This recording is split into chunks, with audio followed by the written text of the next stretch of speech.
वालेकुम। आज हम बहुत ही मज़े की एक स्वीट डिश की रेसिपी शेयर करने लगे हैं। तो ये मैं बनाने लगी हूँ आज मखंडी हलवा, जो कि बहुत ही टेस्टी बनता है और बहुत ही कम चीज़ों से हम इसे बना सकते हैं। तो इसके लिए ये मेरे पास 1 कप सूजी का था, ये वाला कप मैंने यूज़ किया है, ये छोटा कप है। एक सूजी को लेके मैंने इसमें 2 कप दूध ऐड किया और इस तरह से इसे भिगा के रख दिया। ये देखिए, ये तकरीबन 15 से 20 मिनट हो गए हैं ये सूजी को इस तरह से भीगे हुए। 1 कप ही मैंने चीनी का लिया है, 1 कप ही मैंने इसमें घी का लिया है। कुछ ड्राई फ्रूट्स का यूज़ करेंगे हम। ड्राई फ्रूट्स आप अपने पसंद से ले सकते हैं।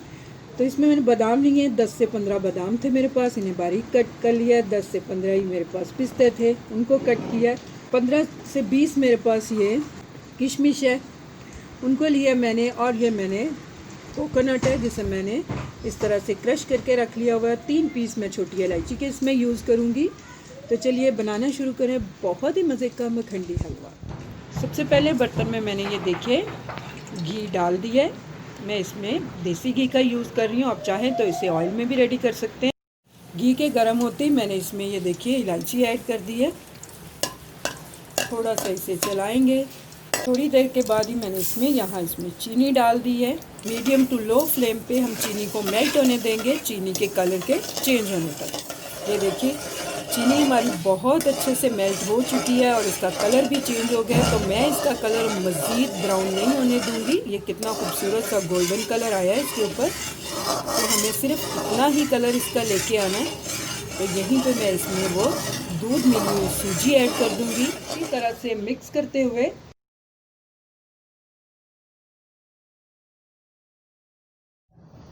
ये देखिए सूजी को मैंने बहुत ही अच्छे से 2 मिनट तक इस तरह से मिक्स कर लिया। और बहुत जल्दी इसे मिक्स करना है ताकि इसमें कोई गुठली ना बनने पाए। और अब मैंने फ्लेम को दोबारा से ऑन कर लिया। तो इसे भूनते हैं ऑयल के अलग आने तक। देखिए तकरीबन 2 मिनट में ही ये इतना गाढ़ा हो गया है। तो हमें मज़ीद इसे कुक करना है जब तक कि ऑयल इसमें से अच्छी तरह से सेपरेट ना हो जाए। ये देखिए 6 से 7 मिनट मैंने अच्छे से इसे भून लिया है और ये घी हमारा अच्छे से दिखाई देने लग गया, बिल्कुल साफ़ शफाफ निकल रहा है ये। तो यही मैं थोड़े से ड्राई फ्रूट इसमें डालूँगी। अच्छी तरह से इन्हें मिक्स कर लेंगे और मज़ीद 1 से 2 मिनट इसे भून लेंगे इसी तरह। ये हलवा हमारा रेडी हो चुका है। तो मैं इसे डिश आउट करती हूँ और दिखाती हूँ आपको। लीजिए मखंडी हलवा हमारा रेडी टू सर्व है। तो मैं थोड़े से ड्राई फ्रूट्स इस तरह इसके ऊपर भी डाल देती हूँ, जो कि दिखने में बहुत ही खूबसूरत लगेंगे। ख़ास तौर पर जब आप मेहमानों के सामने इसे सर्व करें तो इस तरह से ऊपर ज़रूर डालिए, बहुत ही अच्छे लगेंगे। उम्मीद करती हूँ आपको मेरी ये सिंपल सी रेसिपी बहुत अच्छी लगेगी। अगर आपको मेरी ये रेसिपी पसंद आती है तो मेरी रेसिपी के नीचे लाइक का बटन दबाइए, मेरे चैनल को सब्सक्राइब कीजिए। अल्लाह हाफिज़।